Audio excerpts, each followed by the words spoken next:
आम्हाला वेदाचा सार सांगा, म्हणजे जे महत्वाचं आहे ते तुम्ही सांगा. आणि काय सांगा?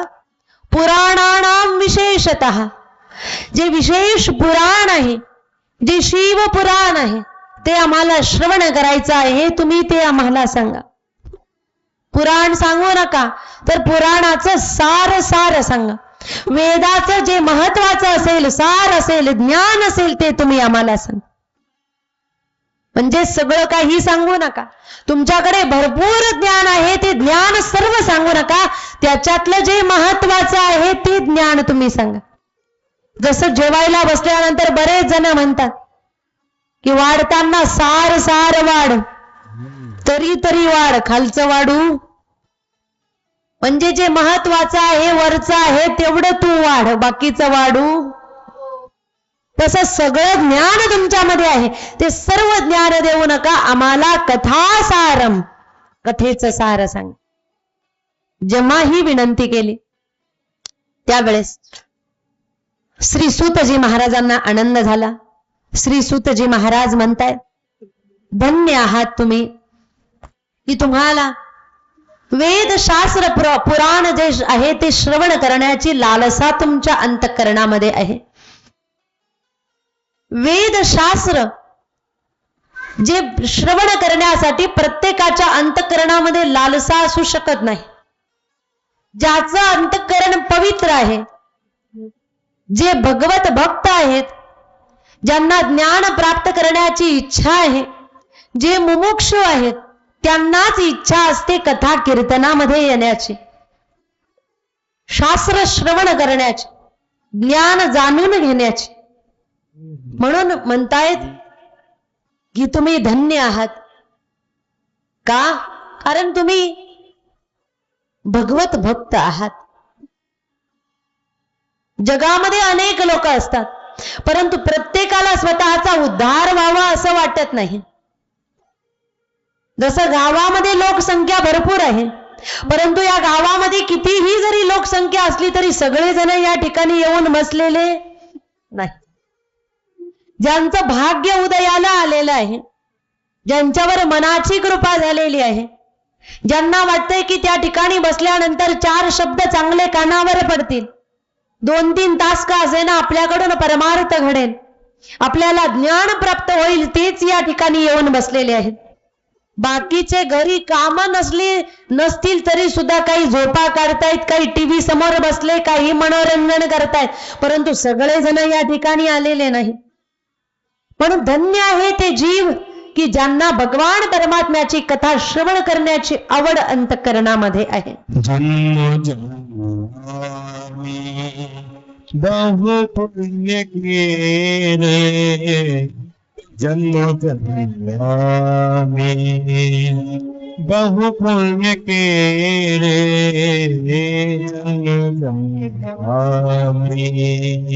बहु पुण्य केले, जन्म बहु पुण्य केले, जन्म माया विठ्ठले कृपा केली, माया विठ्ठले कृपा केली, जन्म बहु पुण्य केले, जन्म बहु पुण्य केले, जन्म माया विठ्ठले कृपा केली, माया विठ्ठले कृपा केली, जन्म आम्ही जन्म आम्ही बहु पुण्य केले, जन्म आम्ही. तुकोबराय म्हणतायत भगवान परमात्म्याची भक्ती, भगवान परमात्म्याची आवड आमच्यामध्ये का निर्माण झाली? कारण जन्मोजन्मी आम्ही बहु पुण्य केले. ज्याने मागच्या जन्मी चांगलं कर्म केलेलं आहे, पुण्य केलेलं आहे, या जन्मी त्याला नरदेह प्राप्त होतोय आणि भगवान परमात्म्याची भक्ती त्याच्या अंतकरणामध्ये जागृत होत. तो व्यक्ती धन्य आहे ज्याला देवाच्या आवड आहे, भक्ती परमार्थ करण्याची आवड आहे. त्यावेळेस जे शौनकादिक ऋषी सूतजींच्या समोर बसले, सूतजी उच्च आसनावर बसलेले होते. शौनकादिक ऋषींनी 5 प्रश्न विचारलेले आहेत श्री सूतजी महाराजांना. पहिला प्रश्न विचारलेला आहे, म्हणतात वास्तविक विवेकाची प्राप्ती कशाने होईल? विवेक म्हटलेला नाही, वास्तविक विवेक शब्द वापरलेला आहे. कारण मनुष्यामध्ये जो विवेक असतो तो वास्तविक विवेक असेल असं नाही. कधी कधी काही लोकांमध्ये बनावटी विवेक असतो. बनावटी विवेक म्हणजे काय? कधी घरामध्ये जर कोणी विशेष व्यक्ती आली तर त्या व्यक्तीला वाटावं की घरातले लोक सगळे चांगले आहेत, हे दाखवण्यासाठी काही जण एकदम चांगले वागतात, त्याला म्हणतात बनावटी विवेक. दुसऱ्या प्रकारचा विवेक असा असतो की इच्छा नसताना सुद्धा लादून जो प्राप्त झालेला, मजबुरीने प्राप्त झालेला विवेक असतो, तो विवेक. उदाहरणार्थ, घरामध्ये लहान मुलं असतील आणि त्यांना जर सांगितलं बघा आपल्या घरामध्ये पाहुणे येत आहेत आणि पाहुणे आल्यानंतर जर तुम्ही गोंधळ केला तर पाहुणे गेल्यानंतर तुम्हाला फटके बसले. किंवा काही वेळेस असं सांगितलं जातं की आता आपल्याकडे पाहुणे येणार आहे, तुम्ही जर शांत बसले तर पाहुणे गेल्यानंतर प्रत्येकाला 5-5 कॅडबरी आणि भरपूर चॉकलेट मिळतील. असं जर मुलांना सांगितलं तर मुलं काय करतायत? पाहुणे आल्यानंतर अजिबात गडबड गोंधळ करत नाही, म्हणजे मजबुरीने इच्छा नसताना सुद्धा शांत बसतायत. कशामुळे? की पाहुणे गेल्यानंतर एकतर चॉकलेट मिळेल नाही तर फटके तरी. म्हणून तो प्राप्त झालेला विवेक असतो. काही विवेक कसा असतो? स्वार्थपरक विवेक असतात. स्वार्थपरक विवेक कसा असतो? एखादा व्यक्ती ज्याने तिकीट घेतलेलं असेल आणि उभा असेल आणि जेव्हा तो मत मागायला येतो, मत मागायला आल्यानंतर तो प्रत्येकाच्या पाया पडतो. मग तो असं कधीही कुणालाही बघत नाही, हा लहान आहे, मोठा आहे, गरीब आहे की श्रीमंत आहे, ब्राह्मण आहे, क्षत्रिय आहे, वैश्य आहे, क्षुद्र आहे, काहीही बघत नाही. जो दिसला त्याच्या पुढे हात जोडतोय आणि मान खाली. त्याच्यामध्ये हा जो विवेक आलेला असतो, हा कशामुळे आलेला असतो? स्वार्थ आहे म्हणून. परंतु शौनकादिक ऋषी म्हणतायत असा स्वार्थपरक, मजबुरीने प्राप्त झालेला आणि बनावटी विवेक नाही, जो खरा विवेक आहे, वास्तविक विवेक आहे, तो विवेक कशाद्वारे प्राप्त होईल? पहिला प्रश्न विचारला. दुसरा प्रश्न विचारलेला आहे, मनुष्याला स्वतःचे दोष कसे दिसतील किंवा दोष दूर करण्यासाठी मनुष्याने काय केलं पाहिजे? मनुष्याला स्वतःचे दोष केव्हा दिसतायत?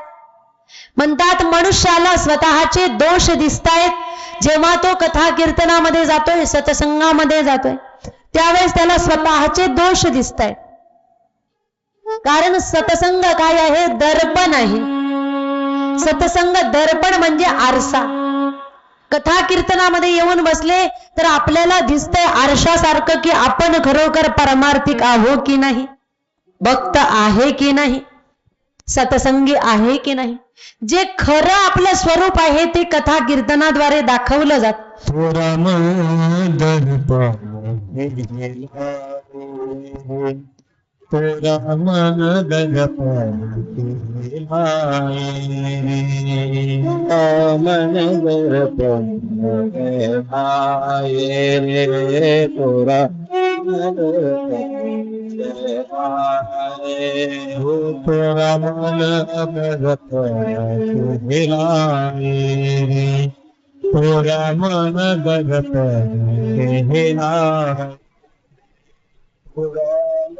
दर्पण केलाय पुराण दर्पण केलाय भली बुरी सारे कर्मों का भली बुरी सारे कर्मों को देखे मोर दिखाए तुरा मन दर्पण रे तुरा मन दर्पण रे तुरा मन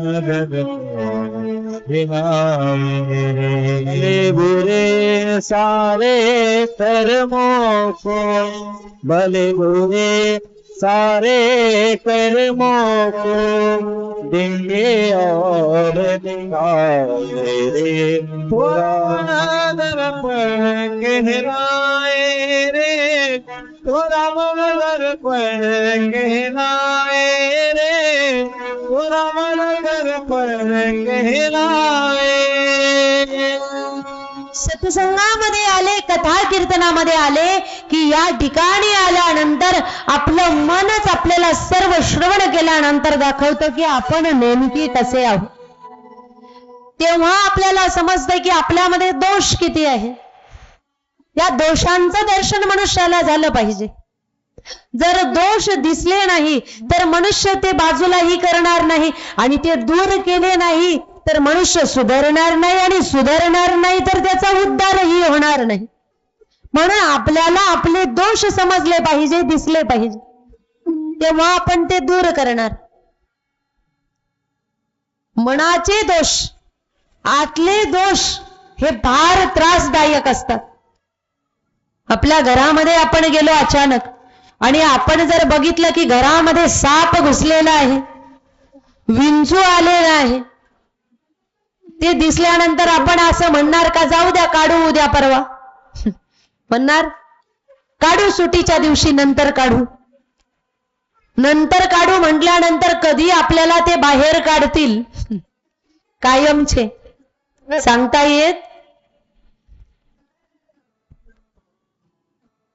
ते एवढे घातक नाही, एवढे मनाचे आतले दोष घातक आहेत. घरामध्ये जर पाईपलाईन असेल आणि त्याच्यामध्ये काही अटकलेलं असेल, कचरा अटकलेला असेल, तर आपण लगेच बोलवलं जातं प्लंबरला आणि लगेच ते स्वच्छ केलं जातं. घरामध्ये दुर्गंध यायला नको, काही अटकायला नको म्हणून लगेच ते दूर केलं जातं. किंवा आपल्या शरीरामध्ये जर काही ब्लॉकेज झालेले असतील, आत जर काही अडथळे झाले असतील, आपल्याला ज्या दिवशी कळालं आपण त्याच दिवशी दवाखान्यात जाणार. मग दिवाळीचा जरी दिवस असला तरी मागे पुढे बघणार, कारण त्या ब्लॉकेजने कधी झटका येईल आणि कधी आपण संपणार. पण तेही एवढे कठीण नाही, एवढे आतले विकार अतिशय कठीण आहे, वाईट आहे, ते आपल्याला दिसले पाहिजे. म्हणून ते दोष आपल्याला कसे दिसतील हा दुसरा प्रश्न विचारलेला आहे शौनकादिक ऋषी. तिसरा प्रश्न विचारलेला आहे, ज्याचा आसुरी स्वभाव आहे अशा मनुष्यामध्ये दैवी गुण कसे उत्पन्न होतील. बऱ्याच जणांचे स्वभाव हे आसुरी स्वभाव असतात. आसुरी स्वभाव म्हणजे कसं, जे कधीही चांगले विचार करत नाही, जे कधीही चांगलं कार्य करत नाही, चांगलं बघूनही ज्यांना कधीही चांगलं खपत नाही, जे चांगलं करणाऱ्यालाही चांगलं म्हणत नाही, जे चांगलं करणाऱ्याला चांगलं करू देत नाही, असा व्यक्ती जो आहे तो आसुरी स्वभावाचा व्यक्ती आहे. त्याचा आसुरी स्वभाव जाऊन, त्याचे वाईट विचार जाऊन, त्याचे चांगले आणि दैवी गुण त्याच्यामध्ये कसे उत्पन्न होतील हा तिसरा प्रश्न विचारलेला आहे. चौथा प्रश्न विचारलेला आहे, पवित्रालाही पवित्र करण्याचं साधन कोणतं आहे. आता पवित्राला पवित्र करायची काय गरज आहे? गंगा पवित्र आहे, तिला पवित्र करायची काही गरज आहे का? पण पवित्राला पवित्र करणं हा जो प्रश्न विचारलेला आहे हा तुमच्या सारख्यांसाठी नाही, हा आमच्या सारख्यांसाठी विचारलेला प्रश्न आहे. कारण साधू संत महात्मे असतील, कथावाचक कीर्तनकार असतील, हे जेव्हा जगतामध्ये फिरतायत तेव्हा जगतामध्ये फिरत असताना, लोकांमध्ये जात असताना कधी कधी लोकांच्या संगतीमध्ये राहून त्यांचेही काही विकार त्यांच्यामध्ये उत्पन्न होतात, त्यांचेही विचार मलिन किंवा दूषित होऊ शकतात. अशा वेळेस त्यांच्यासारख्या अशा लोकांनी काय केलं पाहिजे, याच्यासाठी हा प्रश्न आहे. पवित्राला पवित्र करण्याचा उपाय कोणता, साधन काय आहे. 5वा प्रश्न विचारलेला आहे की भगवान शिवजींची प्राप्ती कशाने होईल. जेव्हा हे 5 प्रश्न विचारलेले आहेत, सूतजी महाराज या 5ही प्रश्नांचे जे उत्तर आहेत, हे सर्व उत्तर श्री शिव महापुराणामध्ये देत आहेत. याचं उत्तर म्हणजे सत्संग आहे. मनुष्याचे विकार दूर करण्याचं साधन सुद्धा सत्संग आहे. अंतरातले विवेक जागृत करण्याचं साधन सुद्धा कथा कीर्तन आहेत. मनुष्यामधले दैवी गुण जागृत करण्याचं साधन सुद्धा सत्संग आहे. आणि महादेव कशाने प्राप्त होतील, ते कसे आहेत, याचं वर्णन सांगत असताना शिव महापुराण सांगतायत. आणि हे पुराण सांगण्याच्या आधी, या पुराणाच्या प्रारंभी श्री सूतजी महाराज म्हणतायत की मी शिव महापुराणाचं महात्म्य सांगतो. प्रत्येक ग्रंथाच्या सुरुवातीला त्या ग्रंथाचं महात्म्य सांगितलं जातं. का? कारण त्या पुराणाचं श्रवण केल्यानंतर आपल्याला काय काय मिळणार आहे, ते पुराण किती महत्वपूर्ण आहे, किती जगदोद्धारक आहे, किती महत्वाचं आहे, हे महात्म्यामध्ये सांगितलं जातं. प्रत्येक ग्रंथाच्या सुरुवातीला महात्म्यच का असतं, याचं कारण कदाचित त्या काळातल्या महात्म्यांनी विचार केलेला असेल की भविष्यामधले कलियुगातले जीव अतिशय स्वार्थी आहेत, काही मिळाल्याशिवाय काही करत नाही. जर पहिल्याच दिवशी आणि पहिल्याच पानामध्ये काय काय शिवपुराणाने प्राप्त होईल हे जर पहिल्याच दिवशी ग्रंथाच्या सुरुवातीला सांगितलं की पाप जातील, ताप जातील, दुःख जाईल, पुण्य मिळेल, उद्धार होईल, एवढं पहिल्याच दिवशी जर लिस्ट सांगितली तर लोक म्हणतील इथून पुढचे दिवस कथा ऐकायला यायला काही हरकत, 3-3, 4-4 तास पाठ दुखवायला काही हरकत नाही. म्हणून आधी ग्रंथाच्या प्रारंभी महात्म्य सांगितलं जातं. शिव महापुराणाचं महात्म्य हे शिवपुराणामध्ये आलेलं नाही, तर ते महात्म्य दुसऱ्या ग्रंथांमधून घेतलेलं आहे. म्हणून कुणीही स्वतःची बढाई कधी सांगत नाही. स्वतःचं महत्व, स्वतःचं महात्म्य कुणीही स्वतः सांगत नाही. जो स्वतःची स्तुती स्वतः करतोय तो दोषी समजला जातो, मूर्ख समजला जातो. स्वतःचे गुण कधीही स्वतः वर्णन करायचे नसतात, तर आपण काय करतोय हे बाकीच्यांनी वर्णन करायचं असतं. दुसरे लोक आपले गुण वर्णन करतील. तसं शिव महापुराण याचं वर्णन शिव महापुराणामध्ये आलेलं नाही, तर ते दुसऱ्या ग्रंथांमधून स्कंद पुराणामधून घेतलेलं आहे. कारण म्हणतात बडो बडाई ना करे, बडा न बोले बोल, हैरान कसे ना कहे की लाख हमारा मोल. मोठे कधीही स्वतःची बडाई करून सांगत नाही. हिऱ्याला सांगावं लागत नाही माझी किंमत काय आहे, त्याच्यातले गुणच सांगतायत की त्याची किंमत किती मोठी असते. तसं शिव महापुराण याच्यातलं महात्म्य हे इतर दुसऱ्या ग्रंथांमधून घेतलेलं आहे. आणि त्या महापुराणाचं महात्म्य सांगत असताना 2 दृष्टांत दिलेले आहेत. एक दृष्टांत सांगतायत की शिव महापुराण हे किती महत्वपूर्ण आहे. तर म्हणतात एक नगर होतं, किरात नगर. त्या किरात नगरामध्ये एक ब्राह्मण राहत होते. त्या ब्राह्मणाची स्थिती कशी होते, शौनकादिक ऋषींना श्री सूतजी महाराज सांगतायत आसित किरात नगरे ब्राह्मणो ज्ञान दुर्बला दरिद्रो रसविक्रेता वेद धर्म परान्मुखा. एक ब्राह्मण राहत होते. कोण आहे म्हणतात? देवराज नावाचे ब्राह्मण होते. किरात नगरामध्ये राहत आहेत. आसीत किरात नगरे ब्राह्मणो ज्ञान दुर्बला. ज्ञान दुर्बल म्हणजे धर्माच्या उलट, धर्माच्या विरुद्ध आचरण करणारे ते ब्राह्मण होते. नावाच्या अतिशय विरुद्ध. नाव चांगलं होतं देवराज, परंतु कार्य होतं अतिशय वाईट. जे दुराचारी होते, वाईट कार्य करणारे होते, व्यसनी होते, भगवत भक्त नाही. आणि असे जेव्हा ते राहत होते त्यावेळेस त्यांचं जीवन कसं होतं?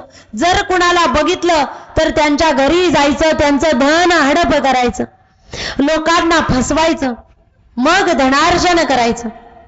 असं कार्य करणारे देवराज ब्राह्मण एक दिवस जेव्हा बाहेर फिरायला गेले, ते एका तलावाच्या किनारी जेव्हा फिरत होते त्यावेळेस त्यांनी एक स्त्रीला बघितलं. सुंदर स्त्रीला बघितल्यानंतर देवराज ब्राह्मणाने त्या स्त्रीला स्वगृही आणलं. तिला आपलं बनवण्याचा प्रयत्न केला. कुमार्गकामी त्या वाईट स्त्रीला घरी आणल्यामुळे घरातले आई वडील, पत्नी त्याला अतिशय वाईट बोलायला लागले की तू वाईट काम तर करतच होता, परंतु वाईट स्त्रीला सुद्धा घरी घेऊन आला. याच्याने काय होईल तर तुझी बदनामी होईल. आई वडील अतिशय दुःखी झाले, पत्नी अतिशय दुःखी झाली. आई वडील समजवायला लागले, बाबा रे, हे तू काय करतोस? तू आम मार्गाला लागलेला आहे. आई वडील पश्चाताप करू लागले की आपल्या पोटी हा कसा जन्माला आलेला आहे, एवढा वाईट मुलगा.